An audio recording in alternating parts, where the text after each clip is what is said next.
En direct du Salon international de l'agriculture depuis le stand des vignerons. Les vraies voix Sud Radio, 17h-20h, Philippe David, Cécile de Ménibus. Je crois, mon cher Philippe David, que nous avons fait tous les animaux de la basse-cour, des champs, On a fait les gallinacés, les bovins, les ovins, les porcins, les caprins, les équidés. Les équidés, exactement. Et pourtant, nous sommes chez les vignerons indépendants. Non, absolument. Allez, bienvenue dans Les Vraies Voix, responsables en direct de ce salon de l'agriculture et en direct surtout de chez les vignerons indépendants de France. La viticulture est à un tournant entre les bouleversements climatiques, les nouvelles attentes des consommateurs et les défis économiques. Le secteur doit se réinventer tout en préservant son identité. État des lieux de la viticulture, les défis et mutations actuelles, l'évolution des marchés et l'impact du changement climatique. La formation, la transmission des savoir-faire, la garantie de l'héritage viticole et l'excellence à la française. Un enjeu majeur, l'engagement environnemental et la production durable entre innovations agroécologiques et adaptations aux nouvelles normes. Les évolutions des modes de consommation, les nouvelles tendances et les stratégies de diversification qui redéfinissent le rapport au vin. On va parler de tout ça avec nos invités. On vous souhaite la bienvenue. Les Vraies Voix responsables, c'est jusqu'à 20h. Les Vraies Voix Sud Radio. Et nous avons gardé bien entendu Jean-Marie Fabre qui est avec nous, un président des vignerons indépendants de France et qui nous accueille ici chez lui sur vos terres de 150 mètres carrés ici au Salon de l'Agriculture, nous étions tout à l'heure avec Régis Falza qui est avec nous, vigneron en Gironde. Bonsoir, merci en tout cas d'être resté avec nous. Ludovic Valbaume est avec nous, vigneron indépendant en Ardèche. Bonsoir. Bienvenue. Et puis Eugène Abraham est avec nous aussi, responsable Institut des métiers du goût, compagnon du devoir. Merci d'avoir accepté notre invitation puisqu'on parlera de ce très beau partenariat entre les compagnons du devoir, bien entendu, et les vignerons indépendants. Voilà, on va faire un état des lieux déjà avec vous, président. Juste l'état des lieux aujourd'hui de la filière, le nombre d'exploitations, le chiffre d'affaires, ça représente quoi en chiffres pour qu'on comprenne bien la puissance, en tout cas, de cette filière en France? Oui, d'abord vous avez raison de parler d'une filière puissante puisqu'elle représente à la fois 500 000 emplois au cœur des territoires, 70 départements viticoles français.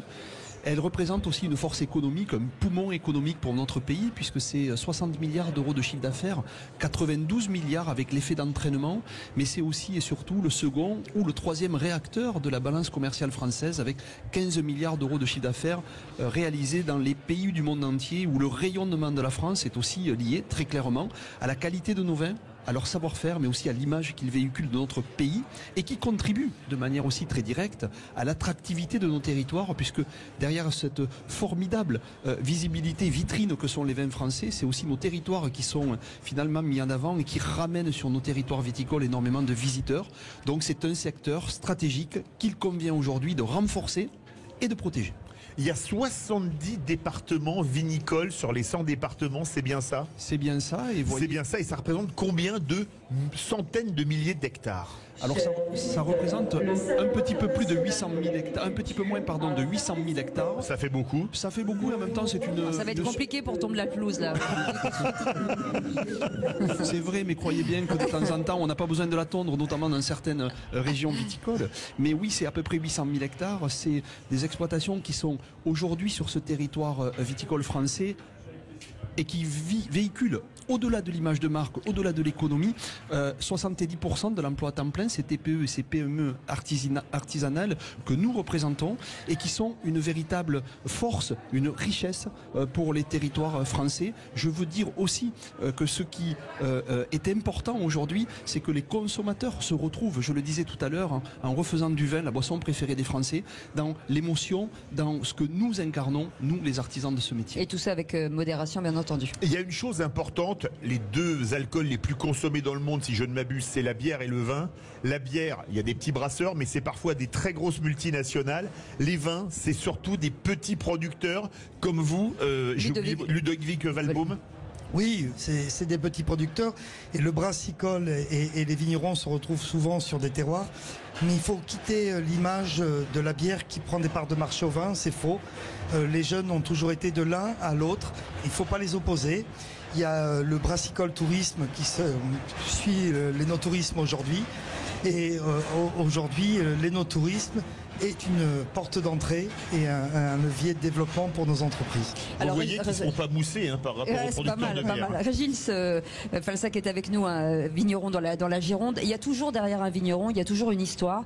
On se demande quand est née finalement cette expertise, ce savoir-faire. C'est des générations de génération en génération. Vous parliez de 8 générations, vous, Monsieur le Président, mais c'est une belle histoire à la base. Oui, c'est une histoire passionnante qui dure depuis la nuit des temps, puisque la vigne et le vin sont nés à l'époque des Romains. Donc l'histoire du vin, je ne vais pas vous la faire. Par contre, l'histoire du vin de Bordeaux, et elle remonte à pas si longtemps que ça, à l'Île d'Aquitaine, l'Angleterre, le galon impérial, la bouteille de vin 75 centilitres, tout ça, il y a de l'histoire.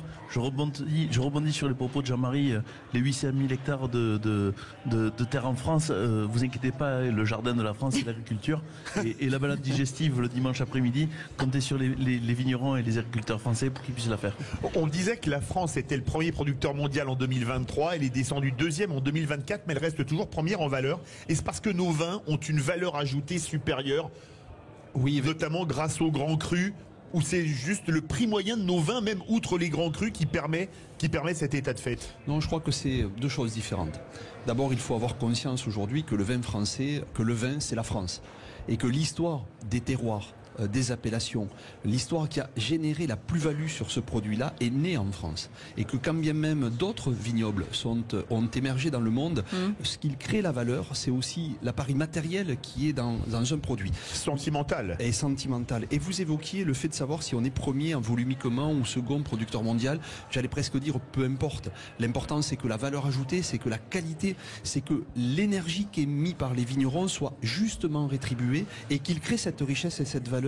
Et vous savez, souvent, aujourd'hui, être premier producteur mondial ou second producteur mondial, c'est juste une question d'aléa climatique. Savoir si le gel, la grêle ou la sécheresse nous a épargné. Ou parfois le mildiou, on va en parler plus tard. Oui, mais là on est sur la partie phyto, mais sur la partie climatique aujourd'hui, ce qui a fait que l'Italie est devenue second il y a 2 ans et que nous sommes repassés premiers, ou que nous sommes second aujourd'hui et l'Italie première, c'est ni plus ni moins que la part que nous enlèvent les chocs climatiques aujourd'hui dans la production française ou européenne. Ludovic Valmont, vous êtes vraiment dans comme tous hein, sur le terrain, donc ce soleil ou cette pluie, trop de pluie ou pas assez, c'est votre quotidien aujourd'hui.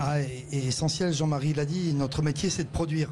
C'est de produire dans des bonnes conditions, des bons rendements, nos vins, et de pouvoir les apporter dans les meilleures conditions et au meilleur coût auprès du client. Et justement, ce rapport direct aussi qui est dans notre ADN, c'est ce lien avec le consommateur et le client final. Et les vignerons indépendants se sont toujours rapprochés du client final à travers les no-tourismes et nos paysages. Juste si je peux compléter sur votre question qui est pertinente aujourd'hui. Merci. Non, mais vous évoquiez le risque climatique qui fait peser sur nous cette incapacité à produire. L'année exceptionnelle aujourd'hui, ça sera l'année sans aléa. Il y a 2 générations, 3 générations de ça, on vivait un aléa climatique tous les 25 ans. Aujourd'hui, on vit un aléa, voire 2 aléas climatiques par an. Et donc, si on ne comprend pas que nos entreprises à ciel ouvert aujourd'hui sont les premières victimes du dérèglement climatique, et si on ne les protège pas, eh bien, durablement, notre métier va s'effriter, notre compétitivité sera paumée, nos parts de marché avec. Ludovic Valmont veut réagir. J'ai un très bel exemple. En 2020, après le Covid, j'investis dans un développement œnotouristique et dans la maison familiale, un hôtel. 2021, je gèle et je grêle à 100%. Depuis cette génération de vignerons en Ardèche, c'était la première fois qu'on perdait une récolte totale. Je suis le long de l'Ardèche, on a connu le gel, on connaît la grêle. Une récolte, gel, grêle, 100%, déclassement de récolte à 0. Voilà. Aujourd'hui, ça, c'est pas possible pour nous. Et une de nos premières priorités est de protéger ces productions et d'arriver à produire chaque année de manière raisonnée et raisonnable. Et pour ceux qui n'y connaissent pas grand-chose, hein, dont je fais malheureusement partie, et c'est pour ça que je suis très contente de travailler sur cette émission parce que j'apprends, qu'est-ce qui se passe derrière une année 0 aujourd'hui? Les assurances, non, même pas ça. La terre, est-ce que ça appauvrit la terre? Qu'est-ce que ça génère en tout cas sur la viticulture? Beaucoup de soins, beaucoup d'attention, plus que d'habitude, plus encore. On se retourne aussi vers ceux qui nous entourent pour nous soutenir, pour trouver les moyens d'avoir levier pour passer ces moments difficiles. Parce qu'une production, on amène encore plus d'attention, encore plus de soins, encore plus de coûts, encore plus de culture, sans revenus. sans capital, c'est difficile. Donc c'est un moment Et puis prégnant. c'est surtout l'effet ciseau, c'est-à-dire que vous avez les mêmes charges. Oui, qu'une il faut année payer, normale. rembourser les crédits, Vous etc. avez les mêmes salariés, vous avez les mêmes coûts. Par contre, à côté de ça, vous produisez zéro, comme il dit Ludo. Ça veut dire que l'année d'après, eh bien, vous vous retrouvez sans la capacité à alimenter vos parts de marché. Et donc, durablement, vous pouvez perdre vos parts de marché en France et à l'export. Et donc, charge identique, production zéro, ce qui veut dire chiffre d'affaires zéro Et vous vous retirez du marché. Et perte de part de marché C'est ça, durable. Régis Falxa, vous qui êtes dans l'entre-deux-mer. L'entre-deux-mer avait été très durement touché par la grêle il y a quelques années. Vous aviez fait partie des victimes, comme Ludovic Valbaum dans l'Ardèche, Alors non, moi la grêle, ça fait déjà quelques années, 2013, dernier impact de la grêle. mais qui avait été très violent. Hein. Ouais, bien sûr, très violent, mais bon, j'ai d'autres collègues, vous savez, on est à la proximité de l'océan, on a un climat océanique en 2 heures, alors que c'est pas prévu par la météo, on peut avoir des intempéries, un orage qui monte et détruire, je sais pas, sur 1-2 communes de notre entre-deux-mer ou du Médoc, du Blayais, peu importe, des parcelles entières. Après, moi, c'était davantage le milieu, mais la confrontation face aux aléas climatiques, elle est totale. Un petit peu de légèreté dans tout ça. Le bon côté de la sécheresse, Jean-Marie, c'est quand même qu'on a beaucoup de touristes chez nous. Voilà. Il peut venir du monde. Allez, vous restez avec nous. On revient dans quelques instants parce qu'on parle de ces aléas climatiques. Mais d'un autre côté, on vous demande d'être éthique, durable et dans le sens de l'histoire, justement, du climat. Donc, c'est pas toujours facile à gérer. On verra effectivement comment vous gérez ça au quotidien. Restez avec nous. On est ensemble jusqu'à 20h. Sud Radio. Parlons vrai. Parlons vrai. Sud Radio. Parlons vrai. Sud Radio. Parlons vrai. En direct du Salon international de l'agriculture depuis le stand des vignerons. Les vraies voix Sud Radio, 17h-20h, Philippe David, Cécile de Ménibus. Avec Philippe David et Maxime, parce que notre réalisateur, parce que sans lui, on n'aurait pas tous... Je ne sais pas s'il a visé quelqu'un en particulier avec le bruit de la chèvre. Ouais. Je me pose la question. Ah bah c'est celui qui dit qu'il prend. Je ne répondrai qu'en Merci pour présence moi. de mon avocat. Oui. Bah, écoutez, je vais me laisser pousser le bouc alors. Pas mal, pas mal, pas mal. Jean-Marie Fabre est avec nous, président des vignerons indépendants de France, chez qui nous sommes et très très bien accueillis d'ailleurs. Ludovic Valbaum est avec nous, vigneron indépendant en Ardèche. On garde encore pendant quelques minutes Régis Falxa qui rentre chez lui, un vigneron dans la Gironde, et Eugène Abraham, responsable Institut des métiers et du goût, compagnon du devoir. Et on aime énormément les compagnons du devoir. On parlait tout à l'heure des enjeux majeurs, l'engagement forcément environnemental, la production, l'innovation, l'adaptation aux nouvelles normes aujourd'hui. Quand on parle de climat, forcément c'est à double tranchant pour vous puisque vous le subissez d'un côté, mais d'un autre côté on vous l'impose aussi sur des normes, sur des valeurs durables, éthiques. C'est quand même le serpent à deux têtes. Oui, vous avez raison, mais après la transition liée justement aux effets à la fois du réchauffement et de ce que souhaitent finalement les consommateurs, la société en matière de production plus vertueuse, on y est largement attentif et souvent précurseur. On a la moitié des vignerons indépendants en France qui sont aujourd'hui en agriculture biologique. On a 90% de nos vignerons qui sont attentifs à leur production et qui ont développé la certification sous haute valeur environnementale. Donc cette progression en matière d'impact de notre métier sur la biodiversité et donc sur nos territoires, elle est prise en compte. Le climat, on ne le maîtrise pas, on le subit. Ça veut dire qu'aujourd'hui, et je le redis, nous avons des entreprises à ciel ouvert qui payent au cash la totalité de ce qui est induit par la société mondiale et dont les effets sont délétères sur notre production. Alors, qu'est-ce que ça change? Parce que plus il fait chaud, plus le vin monte théoriquement en taux d'alcool, puisque le taux de sucre monte. Est-ce qu'aujourd'hui, les vins ne sont plus les mêmes qu'il y a 10 ans, 20 ans, et qui ne sont pas encore les mêmes dans 10 ans ou 20 ans? Moi, j'ai lu que d'ici 20-30 ans, dans le sud de l'Angleterre, on pourrait faire les mêmes cépages que le champagne. C'est là une réalité ou pas, à votre avis? C'est une réalité. On a eu tendance aussi à mettre des cépages pas forcément adaptés à nos régions méditerranéennes, mais quand on reste sur nos cépages, il y a la problématique de l'eau qui est importante parce que quand on parle de concentration, de chaleur, c'est une chose, mais s'il y a l'eau et s'il y a la quantité produite, on trouve un équilibre. Donc c'est là où l'accès à l'eau est assez important. Vital. Et l'évolution, oui, il y a un réchauffement sur nos types de vins, mais aujourd'hui on a des moyens de maîtriser. Mais justement, en produisant, on agit sur le degré alcoolique et sur la chaleur de nos vins. Donc c'est pour ça qu'il faut nous laisser produire des rendements qui soient adéquats à nos cépages pour amener des vents consommateurs adaptés. Ce qui est certain sur ce point-là, c'est que c'est pas un défi pour nous de savoir si l'Angleterre demain plantera de la vigne et produira du vin. Ça donnera l'occasion peut-être de les battre et sur le pré lorsqu'on aura le crunch. On a perdu le dernier crunch, je me rappelle, à la dernière minute. C'est normal, ils en avaient pris 50. Sous la pluie. Il y a 2 ans, il fallait bien il aurait mieux fallu en mettre 40, 10 de moins l'an dernier, il y a 2 ans. On ne voulait pas les humilier 2 fois d'affilée. Mais ce que je veux dire par là, c'est que ne rêvons pas. La vigne, il y en a toujours eu. Régis faisait part du pourtour méditerranéen. Il y a de la vigne en Israël. Il y a de la vigne aujourd'hui encore au Portugal et en Espagne avec des conditions climatiques qui sont bien plus qui ont changé aussi. Oui. Donc, même au Maghreb. Est-ce que le vin pourra être produit dans des latitudes plus au nord? Oui. Est-ce que c'est pour autant la fin du vin français dans nos latitudes? Non. Mais il va changer. Et il changera, mais il a changé depuis des siècles déjà. Est-ce que l'innovation sur la gestion des sols, par exemple, comme font certains agriculteurs, sur l'intelligence artificielle, est-ce que ça, demain, Régis, c'est quelque chose que vous pourrez peut-être prévoir à l'avance et qui pourra peut-être vous permettre de dire, d'abord on économise l'eau, parce qu'on sait exactement ce dont a besoin... oui. Parce qu'il y a un monsieur qui fait des allers-retours là. Mais on a l'agriculture. Oui, on a l'habitude. Dans les salons, on sait toujours en 19h et 20h. Et cette intelligence artificielle ou l'innovation peut être aussi un soutien pour vous. Oui, absolument. Alors peut-être que Jean-Marie pourrait mieux répondre que ça à moi. On est structuré au niveau des vignerons indépendants de France avec de nombreuses personnes. Et notamment, bon là, on ne peut pas voir aux caméras le décor autour de ce stand, mais on voit qu'il est bien vert, qu'il y a des papillons. Sur le côté public, on voit bien qu'il y a des nouvelles semences, des adaptations au terroir, des adaptations au climat. Aujourd'hui, effectivement, l'intelligence artificielle, tout ça, ce sont des choses que l'on prend en compte, en considération. Faut pas croire qu'on est né de la dernière pluie sans vouloir faire de mauvais jeux de mots. Non, ça fait longtemps, nous, qu'on a pris conscience de tous ces défis-là, de ces enjeux.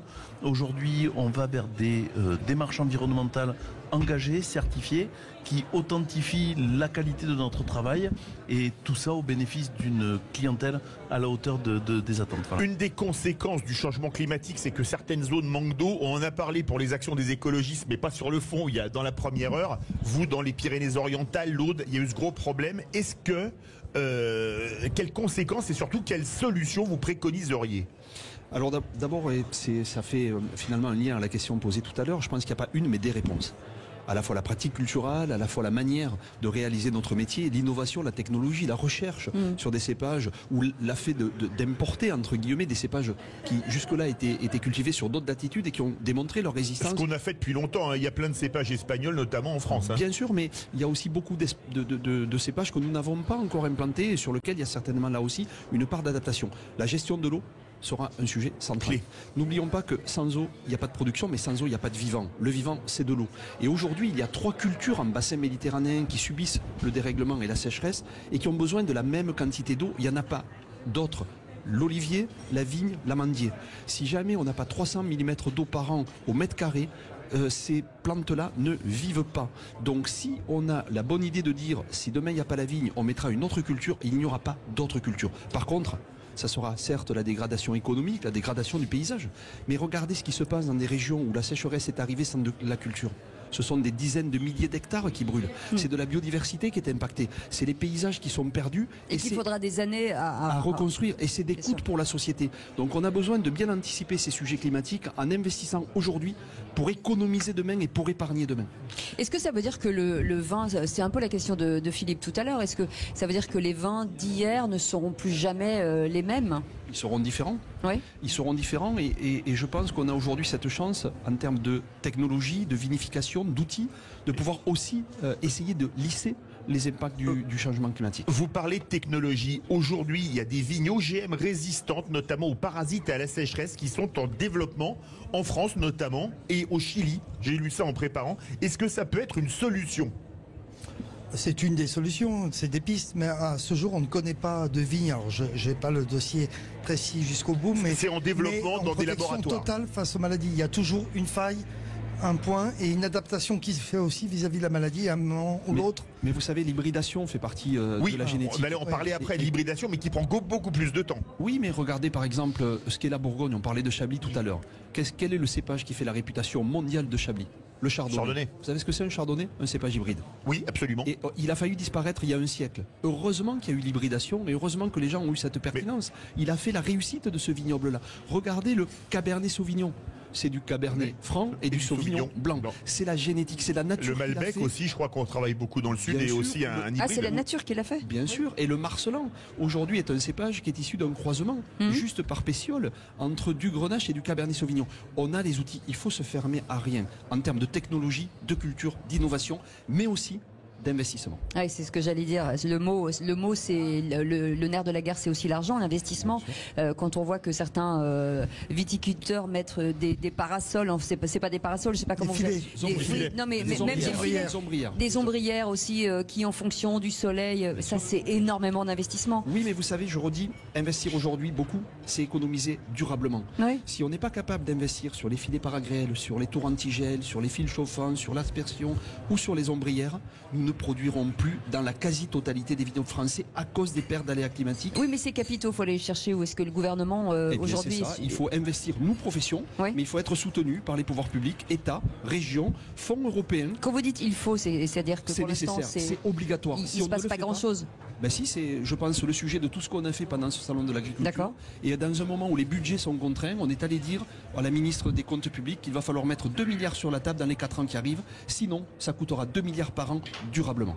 Outre les aléas climatiques, il y a comme un problème. On a eu une grosse crise du mildiou. Est-ce que le mildiou, il a été dû à l'humidité qu'il y a eu pendant des mois? C'est vrai ou c'est pas vrai? Oui, totalement. Alors le mildiou, c'est un parasite qui attaque la vigne. Alors bon, dans le Bordelais, on est quand même pas mal habitué au mildiou. On est sous climat océanique, encore, je le répète. 2023, des années catastrophiques, très compliquées, de grosses pressions. Mais Jean-Marie pourra peut-être abonder. C'est vrai que des régions qui ne sont pas forcément habituées à avoir ces maladies-là, notamment dans le Vaucluse, il y avait Céline qui était là tout à l'heure, ou même dans le sud de la France, lorsqu'on voit arriver une maladie telle que le mildiou, il est presque déjà trop tard. Donc effectivement, c'est un vrai problème, c'est un problème récurrent. Il faudrait le solutionner. Pour ça, malheureusement, aujourd'hui, individuellement, les vignerons n'ont pas les moyens de se protéger. Et pour effectivement pallier à cela... Quand vous dites pas les moyens de se protéger, c'est quoi? Parce que ce sont des choses qui coûtent très cher à mettre en place.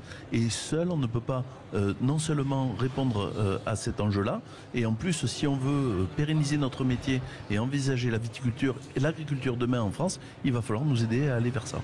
Ludovic Valbaum. Sur le milieu, la vallée du Rhône, Régis en a parlé, le Grenache est un cépage très sensible. Mais on avait une année, notamment Châteauneuf-du-Pape, qui a été extrêmement touché cette année. On avait une année sur 5, là aussi, comme le gel ou la grêle, ou 6. On était touché par le milieu. Aujourd'hui, les excès de sécheresse ou d'eau à des moments accentuent ça. Et ces cépages qui pouvaient y être sensibles créent des pertes de récolte d'une importance considérable. Perte de récolte, perte de marché. Et vous disiez il y a quelques instants pérenniser nos métiers. On va en parler justement de ces savoir-faire parce que c'est un véritable savoir-faire. Et ce partenariat que vous avez noué avec les Compagnons du Devoir, on va en parler dans quelques instants. C'est une façon aussi de perpétuer des savoir-faire au plus long terme. Et on remercie Régis Faxa qui nous laisse. Merci. Bon retour dans le Bordelais. Retour. Merci à vous, merci à vous. Sud Radio. Sud Radio. Parlons vrai. Parlons vrai. Sud Radio. Parlons vrai. En direct du Salon international de l'agriculture depuis le stand des vignerons. Les vraies voix Sud Radio, 17h-20h, Philippe David, Cécile de Ménibus. C'est un tour d'horizon avec nos amis vignerons indépendants de France ici au Salon de l'agriculture, une filière qui mérite certainement en tout cas la dénomination d'excellence à la française. Jean-Marie Fabre est avec nous, un président des vignerons indépendants de France, Ludovic Valbaum qui est avec nous, vigneron indépendant en Ardèche, et puis Eugène Abraham qui vient de nous rejoindre, responsable Institut des métiers du goût. Rien que ça, on adore, compagnon du devoir. Merci d'avoir accepté notre invitation. Je vais d'abord m'adresser à vous parce que c'est important, Jean-Marie Fabre, de conclure finalement un partenariat avec ces Compagnons du Devoir qu'on a vu s'illustrer dans plein d'artisanat français, l'artisanat d'art. Il y a quelque chose, vous êtes des artisans de la terre. Oui, bien sûr. Et puis parfois on dit notre métier, en fait ce sont nos métiers. Celui du vigneron part de la culture de la vigne à la récolte du raisin, à sa vinification, à son conditionnement et à sa commercialisation. Donc c'est plein de savoir-faire en un seul. Et effectivement, on voit bien qu'il y a du sens à transmettre, à donner les valeurs de ce métier, de ces métiers, à cette transmission d'un savoir-faire, mais aussi à la capacité à la rendre moderne, à attirer une population qui... À traverser les siècles, en fait. Exactement, mais on est à l'heure, encore une fois, de la technologie, de l'IA, de matériaux, de savoir-faire qui est parfois traditionnel et historique, mais aussi adapté à une génération qui peut largement s'accomplir dans un métier où l'innovation est à la pointe. Et faire ce partenariat sur nos valeurs communes, je pense qu'il y a du sens, parce qu'entre le compagnonnage, les valeurs de l'artisan et ce que nous représentons, je crois qu'on s'est largement retrouvé. Alors Eugène Abraham, comment il est né ce partenariat entre les vignerons indépendants de France et les compagnons du devoir? Tout simplement d'une rencontre, mais on avait déjà rencontré les vignerons indépendants il y a quelques années, un petit peu au départ des vignerons quand on a démarré ce métier-là en compagnonnage, c'est-à-dire en 2013. En 2013, on a démarré l'intégration des vignerons en compagnonnage. C'était une belle façon aussi de faire voyager des vignerons de façon à transmettre aussi des valeurs qui sont communes. Parce que ce qui est important de rappeler les compagnons du devoir, hein, effectivement, du Tour de France, en tout cas, voilà, c'est une façon aussi pour des jeunes élèves qui rentrent dans un savoir-faire, dans un métier, de comprendre et d'aller faire un Tour de France pour connaître ce savoir-faire un petit peu partout dans les régions. Alors oui, il y a de l'itinérance. Chez nous, ce qui est important, c'est l'itinérance. L'itinérance à travers les entreprises, dans différentes régions, c'est-à-dire que nos jeunes restent une année dans une région, dans une entreprise. L'itinérance à travers aussi les centres de formation, parce qu'on travaille avec différents centres de formation des CFPPA, Bordeaux, Montreuil-Bellay et Rouffach. Donc nos jeunes voyagent à travers ça et voyagent à travers nos maisons de compagnons. Parce qu'il y a 3 piliers chez nous, c'est à la fois le voyage, la formation et la communauté. Donc c'est une formation qui est et un savoir-être incroyable. Et le savoir-être. Ouais. Et ce qui permet d'avoir des valeurs et puis de transmettre aussi, de transmettre des choses qui sont différentes par la culture et puis par les régions. Nos jeunes vont aller de région à région et vont pouvoir s'imprégner aussi de différentes typologies de terroirs, de culture, de vinification, quoi. Est-ce qu'il y a des... Pardon, je rebondis, Philippe, pardon. Est-ce qu'il y a des techniques particulières en fonction des régions, en fonction des familles, en fonction de... Il y a presque un savoir-faire local, en fait. C'est tout le sens de cette démarche. Avec le compagnonnage et ce partenariat qu'on a signé, c'est l'humain dont on parle, c'est la transmission. Régis parlait de 7 générations, de 8 générations. C'est des métiers de savoir-faire, d'observation, d'évolution. On a parlé de l'IA tout à l'heure, des moyens modernes, de la recherche qui sont essentiels, mais l'humain est au cœur de tout ça. C'est-à-dire que l'intelligence, la puissance artificielle n'a pas de sens sans l'humain. C'est tout le sens de notre métier. Et quand on parle d'un Tour de France, moi-même, j'ai pas pu faire énologie parce que j'avais pas un bac scientifique et mathématique. Donc j'ai pris une autre voie. J'ai été vers le commercial et d'autres BTS qui se créaient à ce moment-là. Mais je trouve que je dis souvent, parce que j'avais un compagnon dans ma famille, que j'ai fait mon compagnonnage en faisant un Tour de France. J'étais à Bordeaux, en Bourgogne, en Vallée du Rhône, avant de revenir chez moi en Ardèche. Et c'est tout le sens de cette démarche, de voir ce que dans chaque région, dans chaque terroir viticole, on peut apprendre. Et ce que le vigneron peut nous transmettre, ou le propriétaire peut nous transmettre. Eugène Abraham veut réagir manifestement. Oui, tout à fait. On parle d'intelligence artificielle, mais on devrait parler d'intelligence de l'artisanat d'abord. Ça donne toujours IA d'ailleurs. Voilà, ça donne toujours IA. D'ailleurs, nos jeunes, on les fait voyager, mais la porte d'entrée, c'est un BPA. Brevet professionnel agricole, après ils peuvent passer un BTS. On a des jeunes qui partent en licence et on a des jeunes aussi qui sont en DNO. Donc on leur offre diplôme d'œnologie. D'accord. Donc ce qui permet... Vous devrez savoir ça, c'est de l'alcool, Philippe David. Je plaisante.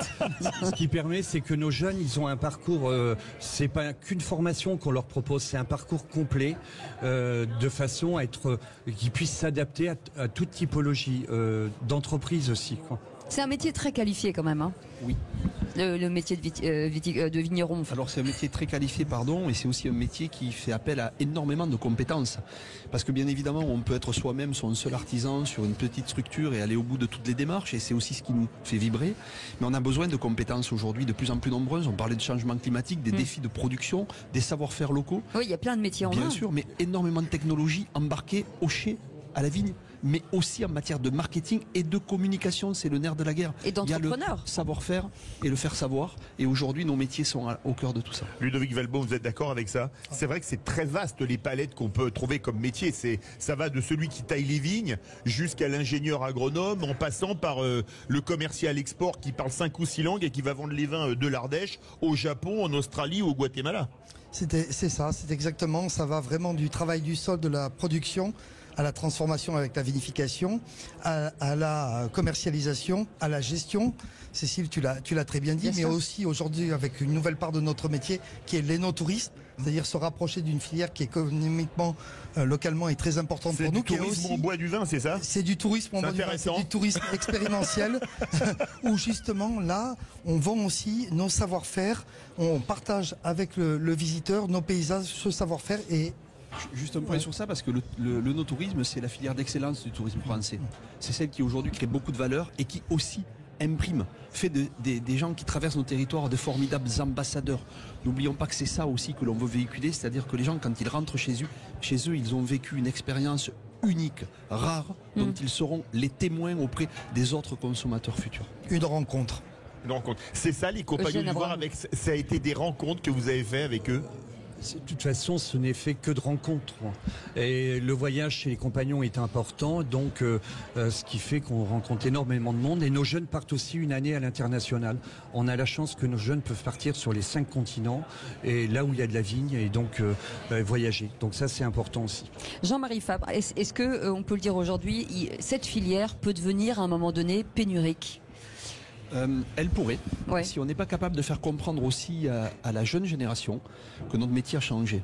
Je suis très attaché à tout ce qui est la tradition, à ce qui est le côté paysan de notre métier, mais on voit bien aujourd'hui qu'il faut innover, mais qu'il faut aussi intéresser, rendre séducteurs nos métiers. Moins pénibles peut-être? Les rendre réducteurs, et on a beaucoup œuvré en matière de pénibilité. Vous savez, le travail que faisait mon arrière-grand-père et le mien aujourd'hui en termes de pénibilité, rien à voir. On a des tracteurs avec des climatisations, de la robotique, on a des machines. L'autoradio, on écoute même Sud Radio dans son tracteur sur les vignes, surtout Sud Radio bien sûr. On a la climatisation, on a des sièges confortables, on a beaucoup d'ergonomie on a des exosquelettes, et on a y compris dans nos technologies des choses qui rapprochent les jeunes du 2.1 ou du 2.0 à ce qu'est aujourd'hui toute la digitalisation. Donc on est dans des métiers modernes et non pas passéistes, mais où la valeur de la transmission et du savoir-faire donne encore plus d'âme à ces métiers-là. Et pour ne pas avoir de pénurie, il faut qu'on fasse bien comprendre quels sont les métiers qui sont les nôtres. Beaucoup de jeunes ont vraiment envie de faire ça, viennent vous voir comme apprentis, etc., ou comme compagnons pour venir, parce qu'ils disent tiens, moi le vin j'aime ça, je vais aller travailler là-dedans. C'est certain, pour reprendre et résumer tout ça, tant qu'il y aura de la vie, il y aura de la vigne, tant qu'il y aura des hommes, il y aura du vin. Ouais. Et cette transmission, cette recherche, ce partage, il y aura, et justement les jeunes, par ce partenariat qui est signé avec le compagnon, est une porte d'accès énorme. Mais découverte de notre métier. Je vous coupe, en fait, il y a l'immersion finalement chez vous. On sent que, enfin, moi j'ai rencontré plein de gens, qui faisaient un métier, qui faisaient des grandes études, et tout à coup ils ont voulu devenir luthiers parce que ils ont rencontré des gens, ou vignerons. Voilà, c'est ça aussi, c'est le partage de la connaissance et de l'humain à l'humain. Et c'est très très important. Aujourd'hui, on est un peu attaqué sociétalement, on peut le dire. Donc, le meilleur moyen de faire découvrir notre métier et de franchir ces barrières qui sont mises par la société ou par l'hygiénisme ou par certains problèmes, c'est de venir chez nous, nous rencontrer, pratiquer, faire des essais et travailler. Eugène Abraham veut réagir. Nous, on est prêt à les accueillir. On recrute, là on est en plein recrutement pour la rentrée. Donc les jeunes qui veulent venir chez nous, voyager, apprendre un métier, se former. Il y a les entreprises, des vignerons indépendants qui les attendent, et nous on est prêts à les accueillir dans le cadre de la formation. Et on a besoin de ces gens formés. Bien sûr. Parce qu'on aura besoin de gens qui ont un savoir-faire et qui seront performants. Et donc pour nous c'est hyper important d'avoir des gens hyper formés dans des métiers avec un savoir-faire. Mais outre notamment les compagnons, les lycées agricoles, etc., vous travaillez plutôt avec le ministère de l'Éducation, le ministère de l'Agriculture, ou les deux? Les deux. Les deux. Colonel, on a besoin. Mon colonel, non, mon général, vous pouvez monter d'un grade s'il vous plaît. Non, pas. Si vous êtes suffisamment qualifié à la fin de l'émission. Déjà, faites-moi 20 pompes et on verra. Oui, c'est ça. Oh, non. Mais ce qui est certain aujourd'hui, c'est que notre métier va de l'agriculture à l'économie, du commerce extérieur à l'éducation et à l'enseignement, du ministère du Travail au ministère du Tourisme. Donc, bien évidemment, il faut travailler main dans la main avec le ministère de l'Agriculture et celui de l'enseignement et celui du travail, parce que tout ça est intimement lié. Alors c'est vrai on vous sent un peu dans un carcan de normes, et pourtant on a l'impression que c'est un métier de grande liberté. Ce métier de vigneron, où sont les femmes ? Voilà. Est-ce qu'on peut appeler les jeunes filles aujourd'hui à dire c'est un métier aussi, il n'y a pas de genre en fait? Oui, on accueille aussi des jeunes filles chez les compagnons pour la formation. Ça, il n'y a aucun souci pour accueillir des jeunes filles dans nos métiers et dans tous les métiers d'ailleurs chez les compagnons. Bien sûr. Ludovic Valbaum veut réagir. Tout à l'heure, cet après-midi, il y avait organisé par France Agrimaire, par l'Europe ce matin, des rencontres pour faire de la prospective sur le métier de demain entre la coopération, les vignerons indépendants et les GIA. Et nos 5 représentants des vignerons indépendants étaient là tout à l'heure. Il y avait 4 femmes sur 5 personnes et un homme. Donc la relève est là. Et j'ai toujours dit que ce qui sauverait l'avenir du vin et la consommation du vin, ce sont les femmes. C'est elles qui transmettent aux enfants la table, ces moments, la gastronomie, c'est ça. Les femmes arrivent. Aujourd'hui, Patrick Rujuvert écrirait la chanson. Où sont les hommes finalement quand on voit le métier, non? C'est pas ça? Oui, mais tant mieux. C'est une bonne chose. Ça veut dire aussi que c'est pas resté un métier uniquement masculin. Il s'est féminisé. Ça veut dire qu'il interpelle aussi des gens qui veulent s'accomplir. On le disait tout à l'heure. Et puis il y a une génération qui a changé dans son approche au vin. Il y a une génération qui attend beaucoup plus de choses qu'on transmet. Et on parlait du compagnonnage, mais c'est vrai pour les émotions et le plaisir. Et finalement, le voir se féminiser, voir aussi des hommes, mais et des femmes s'accomplir dans ce métier-là, c'est finalement une bouffée d'espoir et de liberté pour faire le point avec votre intervention. J'ai une question très courte à vous poser. Est-ce que vous faites des formations de goûteurs? C'est pour un ami. Pour vous? Mon Dieu, non, pour un ami. Non, Oui, c'est alors, pour un ami, oui. Il n'a pas d'amis, donc ça sert à rien. Donc, on a la chance d'avoir des vignerons qui chez eux vous reçoivent et vous feront partager leurs produits vers l'angle du plaisir. Et puis on a aussi des salons que nous organisons en bon français en B2C, c'est-à-dire en relation directe avec les consommateurs.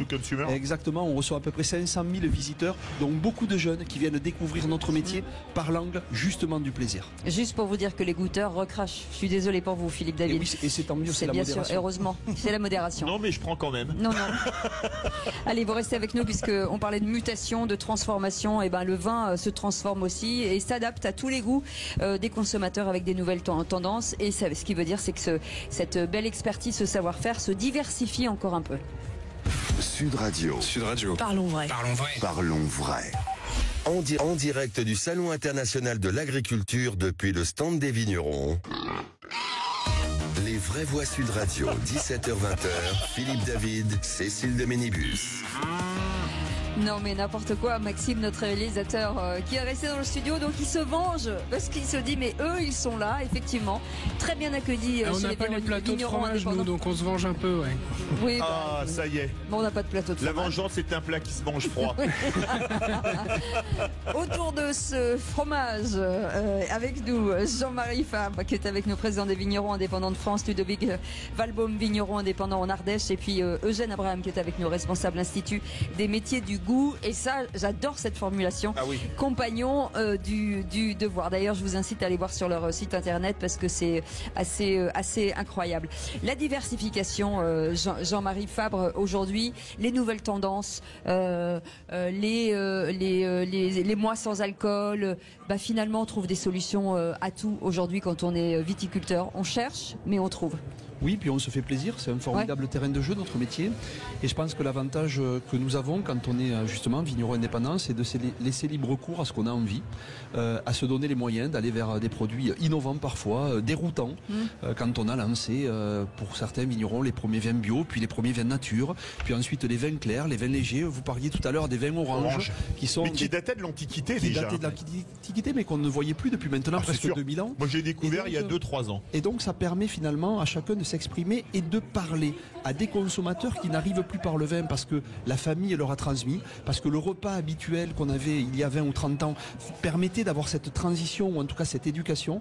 Mais ce sont des jeunes ouverts à tout, ce sont des jeunes qui ont besoin de moments festifs, de plaisir, avec des vins légers, parfois avec ce qu'on appelle les no-alcool, c'est-à-dire des vins issus de la vigne mais à 0 degré.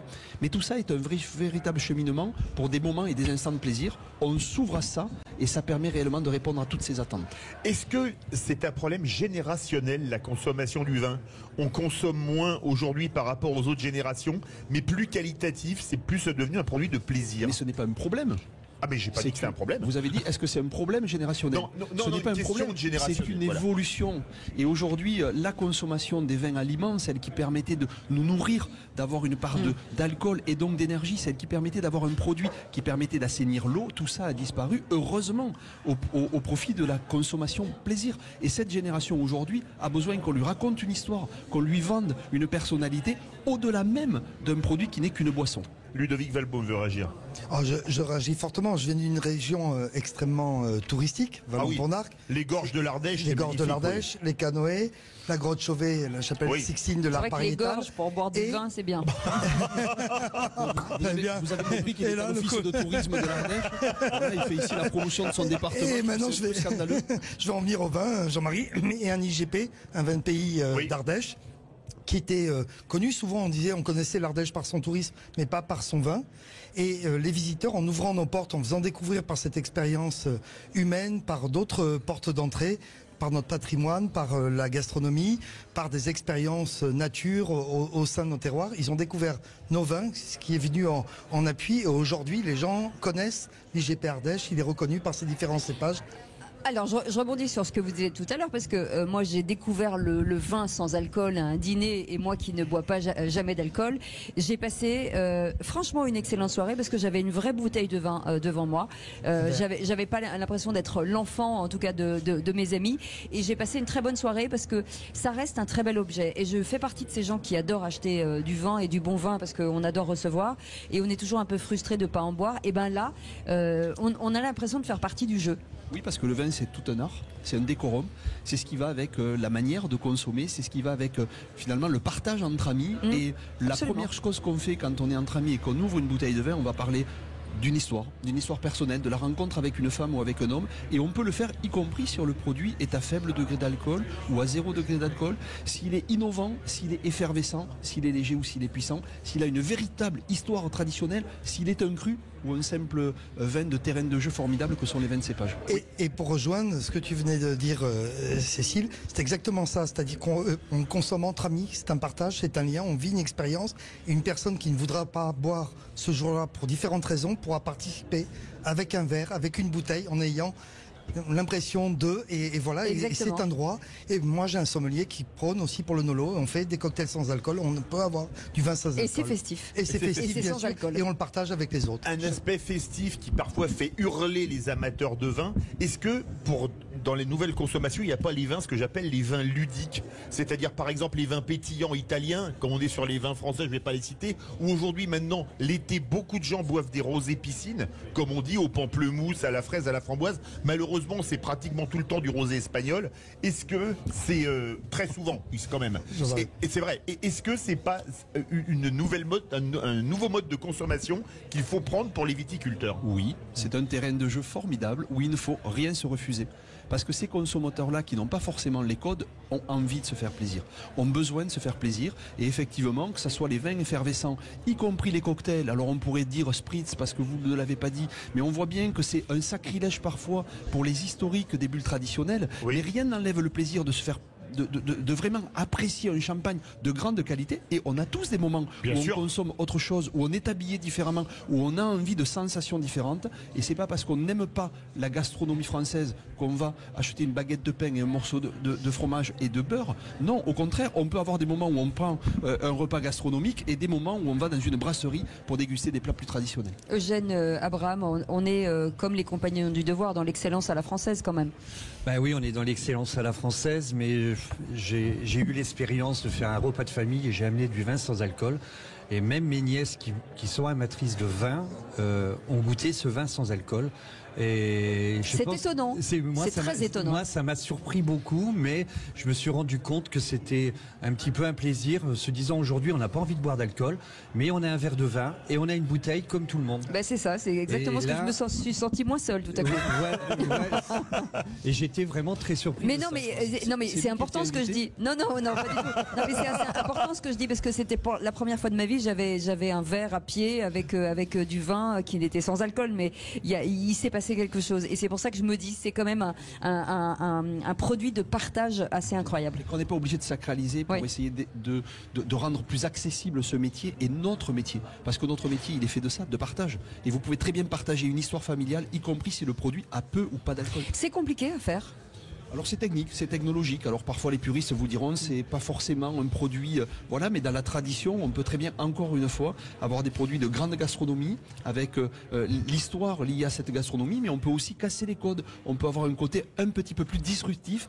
C'est la génération d'aujourd'hui qui le veut et on est là pour assumer ça. Est-ce qu'il y a quelque chose qui n'a pas joué sur la consommation de vin? Moi, je me rappelle, il y a 40 ans, dans les supermarchés en Angleterre, aux États-Unis, en Allemagne, c'était Chardonnay, Grenache, Merlot, Cabernet Franc, alors que les Français sont les rois des assemblages. Est-ce que la consommation mondiale de vin, vous qui vendez dans le monde entier, c'est anglo-saxonisé ou est-ce que elle est encore latine, on va dire ça comme ça? Vous cherchez les ennuis, hein, vous. Au contraire. Je défends nos terroirs. C'est ça. Au contraire, je pense qu'on peut avoir les vins d'assemblage et historiques de notre territoire et on n'est pas obligé de se refuser complètement à ce qui est, encore une fois, une capacité, un atout supplémentaire à faire valoir derrière les vins de cépage cette notion internationale. Vous savez, apprécier un vin d'assemblage, c'est beaucoup plus compliqué et ça demande plus d'expérience qu'un monocépage. Et peut-être qu'il faut, comme pour le vin sans alcool, arriver au vin de monocépage et ensuite arriver à la complexité. On n'a pas encore une fois tous les jours envie de manger la même chose.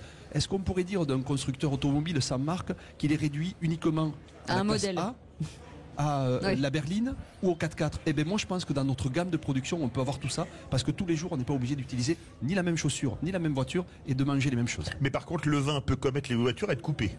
Bien sûr, et tant mieux. Et tant mieux aussi, les coupés avec des bons produits, c'est une bonne chose. Et cabriolet, une fois que vous l'avez ouvert. Ludovic Valbaum, vous voulez réagir? Une remarque, en grande distribution, on ne peut pas goûter, on ne peut pas découvrir.